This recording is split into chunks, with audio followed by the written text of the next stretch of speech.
So today I've chosen 1 Samuel 1 as our scripture. We gather today to honor our mothers. You know, motherhood is the oldest occupation. I always heard it was something else, but really, if it wouldn't be for mothers, we wouldn't have a world. None of us would be here if it wasn't for our mothers. So I started kind of thinking this week, as I was thinking about my own mother and looking back at pictures, and you know, every national day to honor somebody comes for a reason. What started Mother's Day? Well, on May the 9th, 1914, Woodrow Wilson declared National Mother's Day. He signed a proclamation. But that's not where it started. It actually started because a young lady wanted to honor the death of her mother. A young lady named Anna Jarvis. And her mother was Anne Reeves Jarvis. And here's what I find so cool about this. Does anyone know where the first official Mother's Day was? Anybody know? No, it wasn't in jail.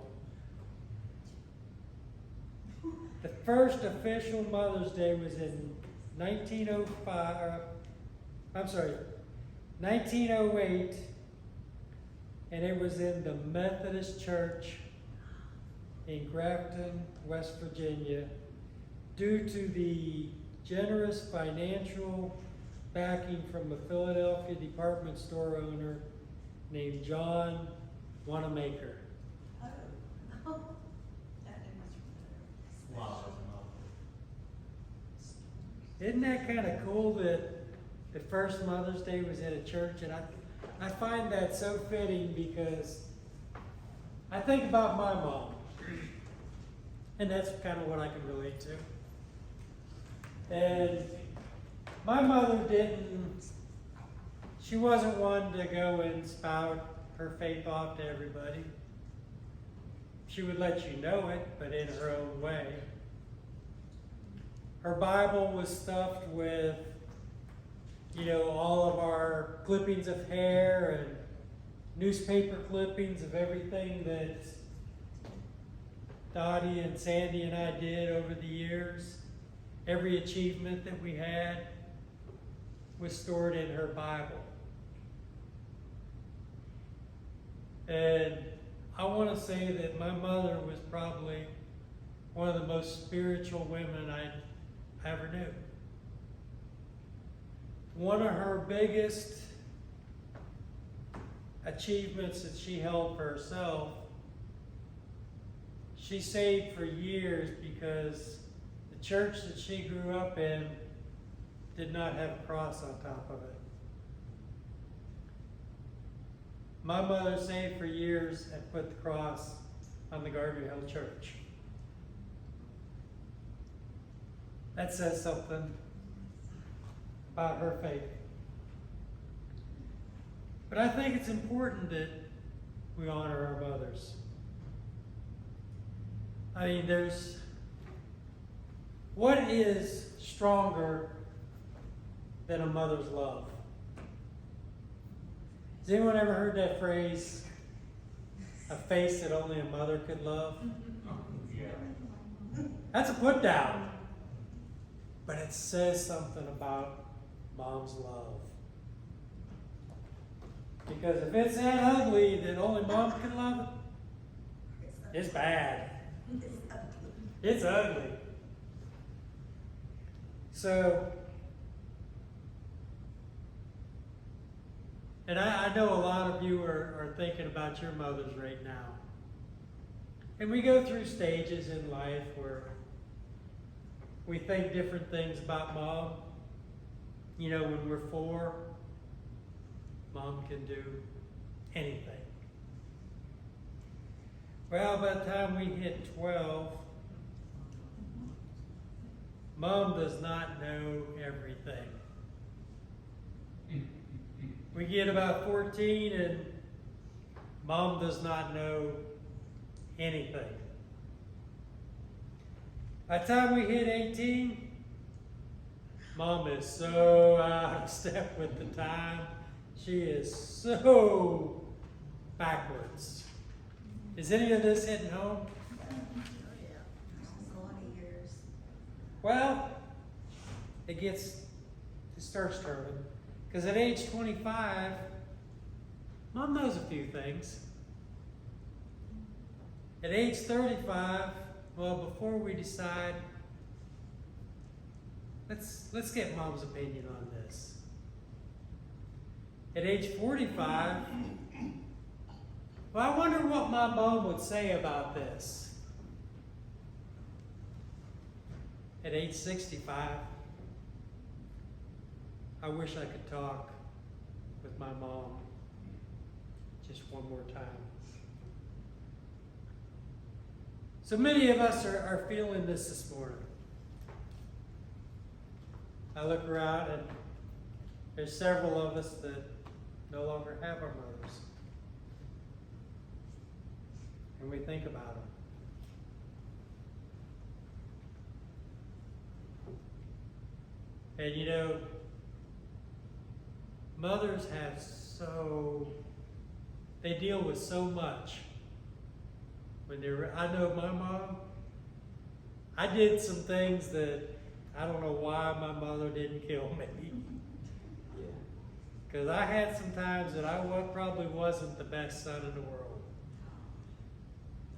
And it makes me think about this woman in Walmart. She's pushing the cart with this screaming girl.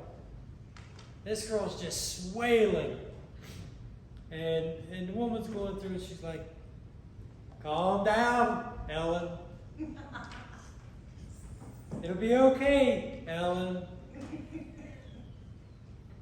It's almost time to go, Ellen." So the store clerk says, "You know, I really want to commend you how much patience you have with little Ellen."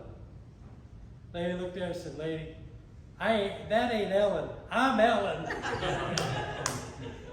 She's calming herself down. So it shows you just how much patience a mother has. And you know, I've learned now, aren't grandkids great? If I'd have known then, I'd have just skipped and went straight to grandkids. We have a different set of rules for our grandkids. We were just talking about Mallory drawing on Gerald's forehead during church. And guess what? Gerald let him do it. Yes. And I bet he'd do it right now. She's being still. She was being still. Well, today I want to look at some women in the Bible, because I've heard it said a few times that we always look at the great men of the Bible, but how often do we talk about women in the Bible? We really, now and then we'll mention one here and there. But usually our men, we take the credit, don't we? And the women sit back silently and they don't say anything. At 1 Samuel is about 3 great men. You got Samuel, the prophet, Saul, first king of Israel, And David, the subsequent king that became the greatest king of Israel.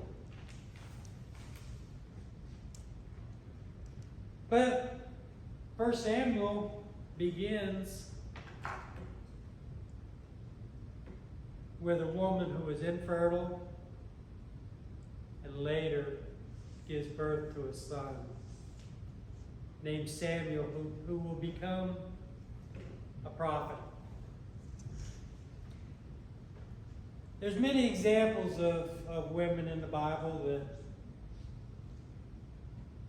that, Israel's deliverance from Egypt began with a woman named Jochebed, the mother of Moses, who had the courage to put the basket in the stream. If she had not had the courage to put little Moses in the basket and send him down the river,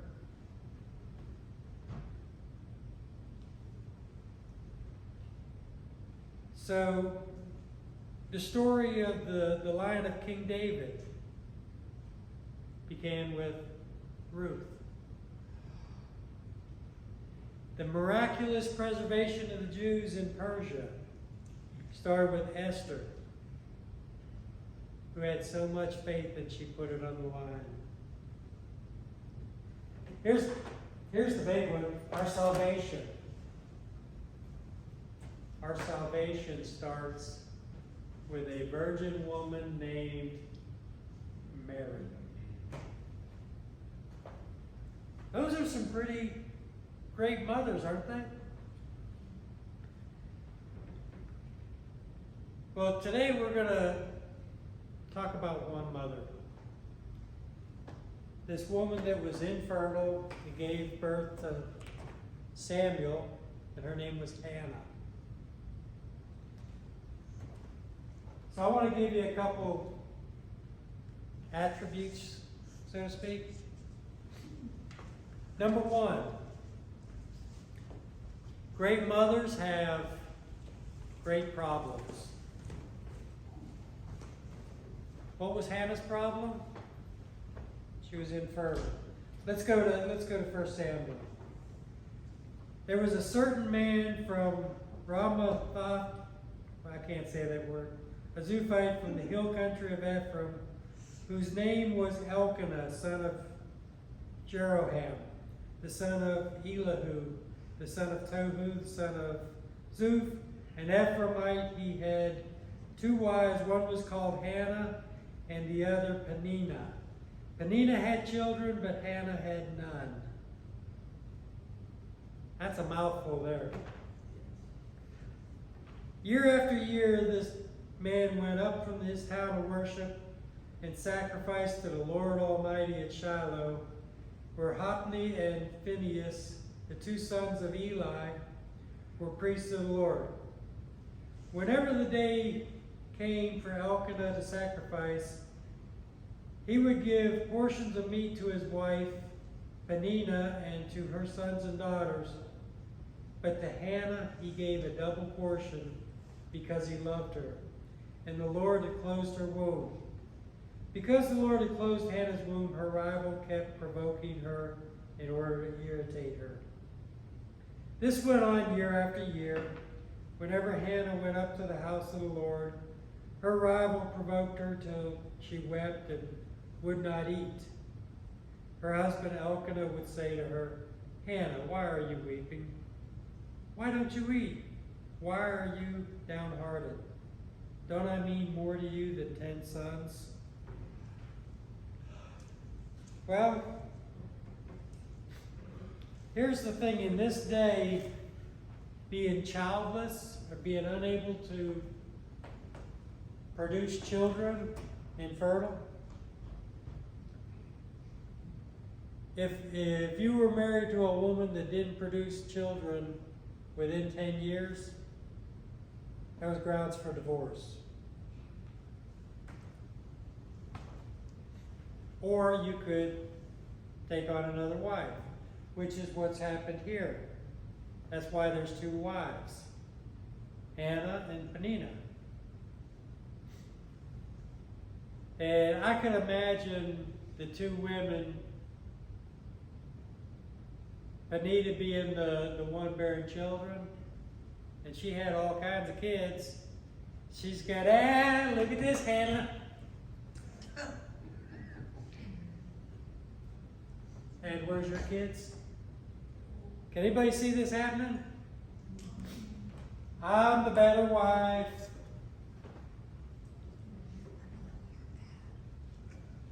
So,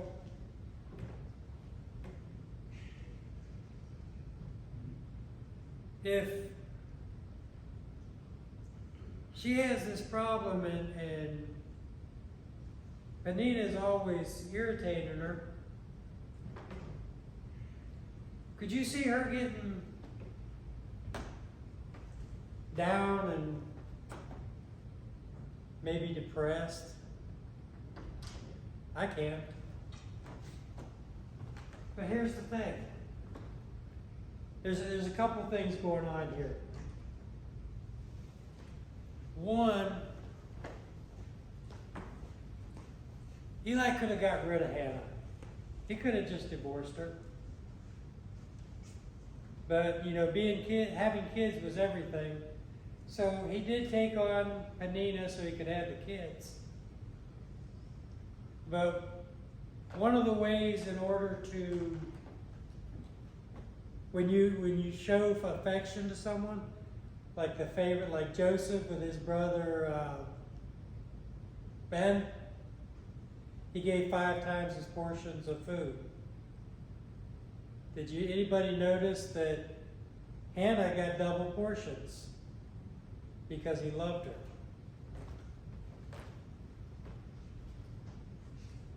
So I don't think she was all that bad of a person. I think she was pretty awesome. And, Hannah's not the only woman in the Bible that was ever infertile. She's I've got a little list of some of the ones that I looked up that are. Sarah, Abraham's wife. Rebecca, Isaac's wife. Rachel, who was Jacob's other wife. Ruth, the wife of Boaz in her first marriage. Elizabeth, the mother of John the Baptist.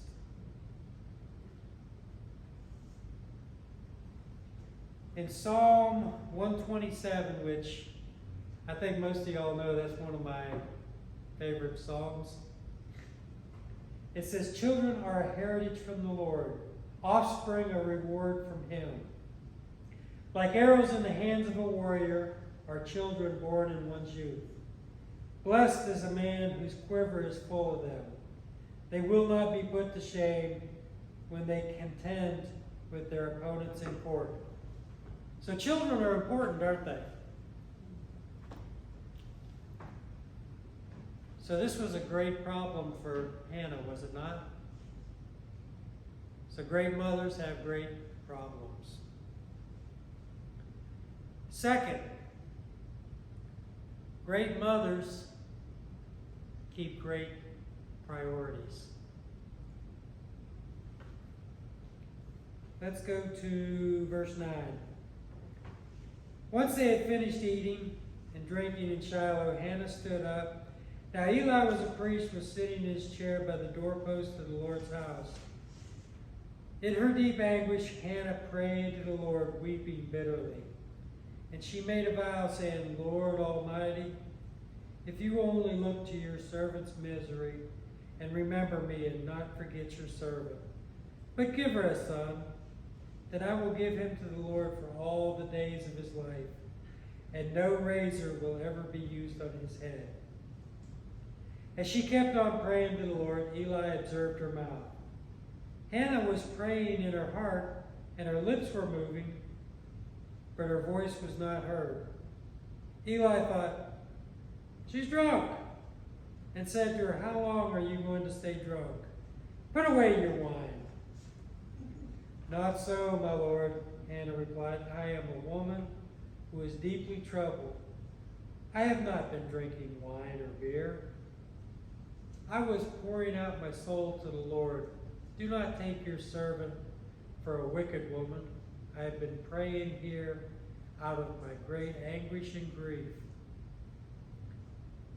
Eli answered, Go in peace, and may the God of Israel grant you what you have asked of him. She said, May your servant find favor in your eyes. Then she went her way and ate something, and her face was no longer downcast.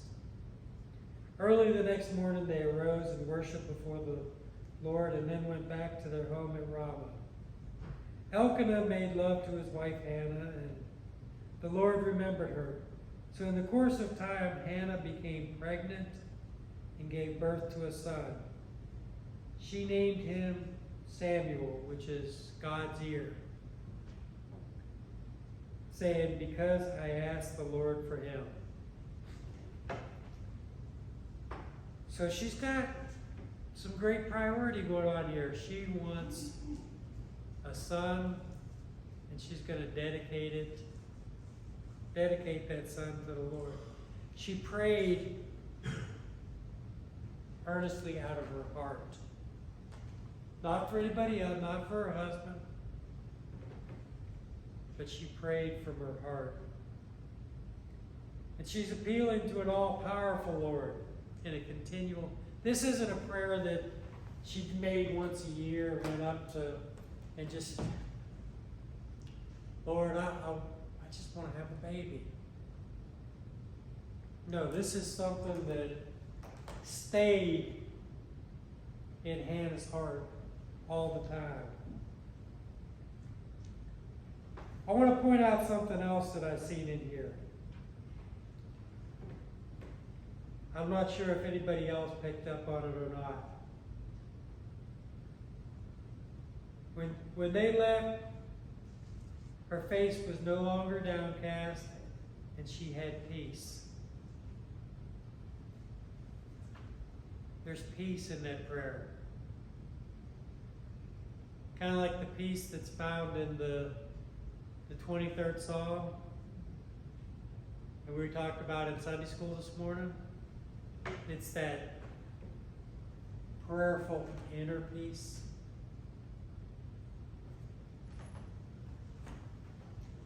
It's something only a mother can have. And she had her son. She didn't forget, she kept going. She had priorities. So great mothers have great priorities. Great mothers make great plans. And when I hit that, I was like, my mother and every other mother I've ever met, they're planners. They're organizers. Most of us men just, okay, you put it together and we'll go, we'll show up. But no. You women are the ones that put everything together. We would never leave our easy chairs if it wasn't for you women. That, or we'd be out back, working on something. Or tinkering in the garage. We'd find something other to do than what you're planning. But we're going to do it. Hannah planned. She made a promise that she would give Samuel to the Lord. When her husband Elkanah went up with all his family to offer annual sacrifice to the Lord and to fulfill his vow, Hannah did not go.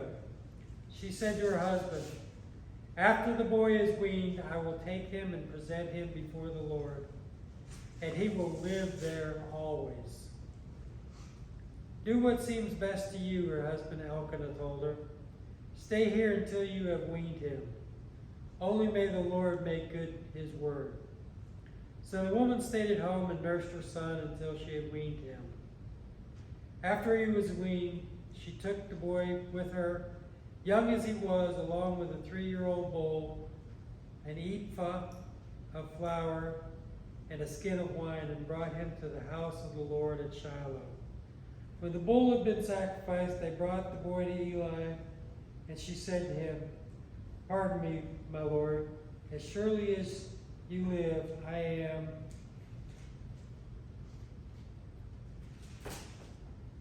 woman who stood here beside you praying to the Lord. I prayed for this child, and the Lord has granted me what I asked of him. So now I ask him to the Lord. For his whole life he will be given over to the Lord." And he worshiped the Lord there. So when they say she's going to keep him till he's weaned, I think most of us are thinking till he's done breastfeeding.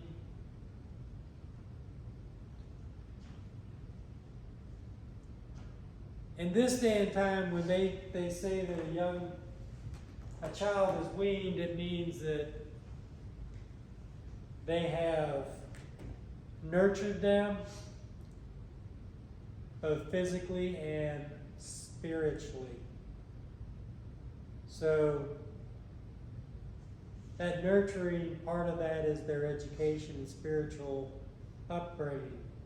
So this is not going to be a couple of months of being mom. This could be several years of nurturing to wean a child.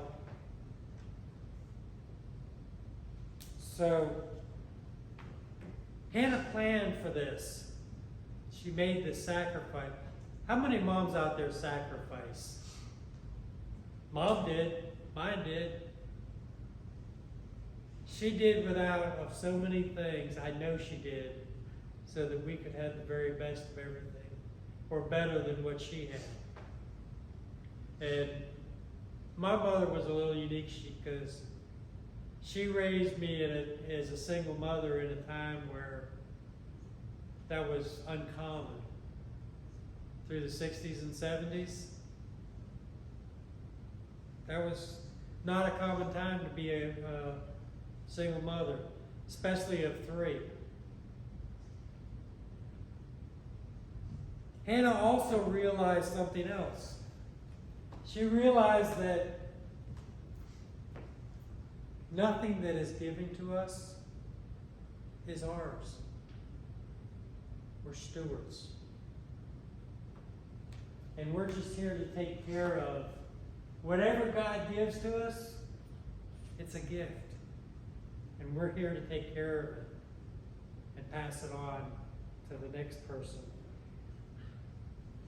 Hannah realized that. But I want to point out something else. Because there are many women that are unable to have children for whatever reason. And I think I need to probably tread a little careful here. But I don't know why some women get pregnant and don't want children. And there's loving couples out there where the women can't get pregnant and have a child.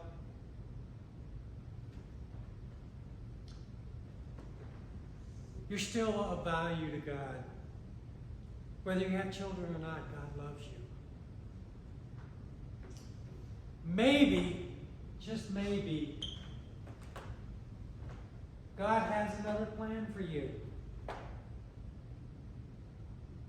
He may be nurturing you and getting you ready to adopt another child. He may have some other great mission for you.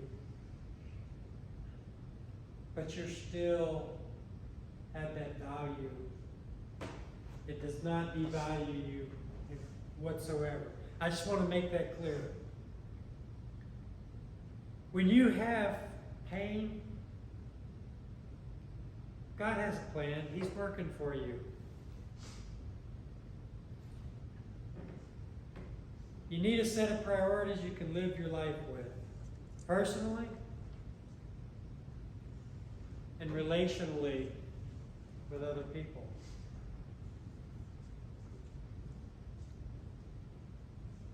So, my takeaway from this sermon, we had the three attributes. When I go back, great mothers,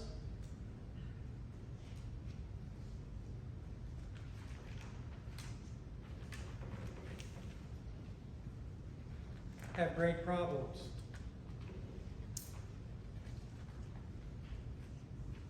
Great mothers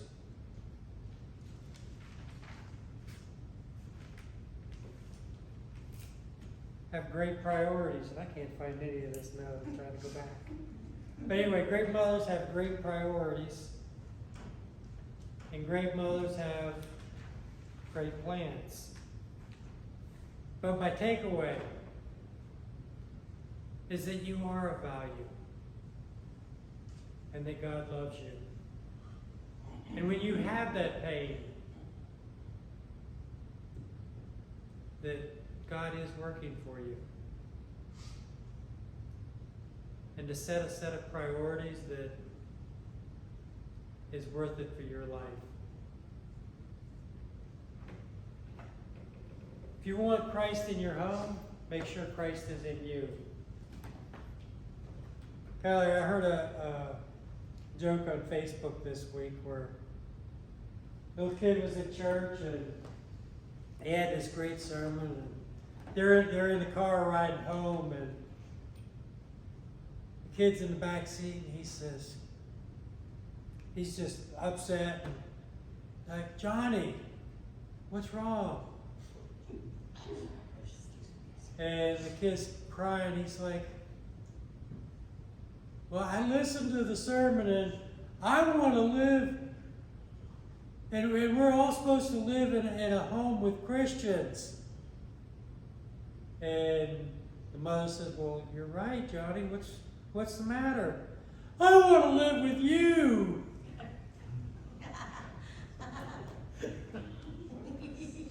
It was cute what I heard on Facebook. But anyway, my point being,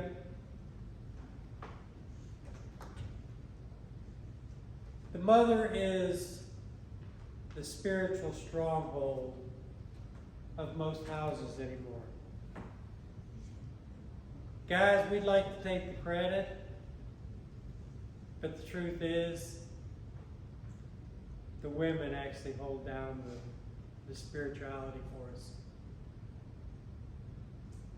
Look at the faith of Hannah, Sarah, Elizabeth, Jochebed,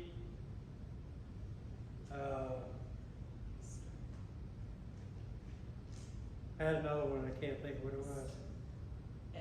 Esther, thank you. Esther and Ruth. I had it in my head, I wrote it down, now I can't find it.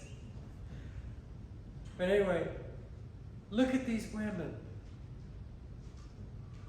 These are some great mothers in our world. And I look around the room, and I see some great mothers. And I know that for years and years, this church right here was held together by a core of women. No doubt. So ladies, I salute you. But more than that, I love you.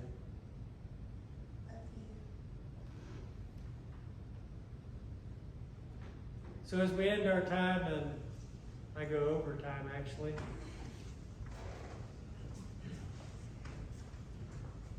I just want to say thank you to all the ladies, and I hope you have the most wonderful day with your families.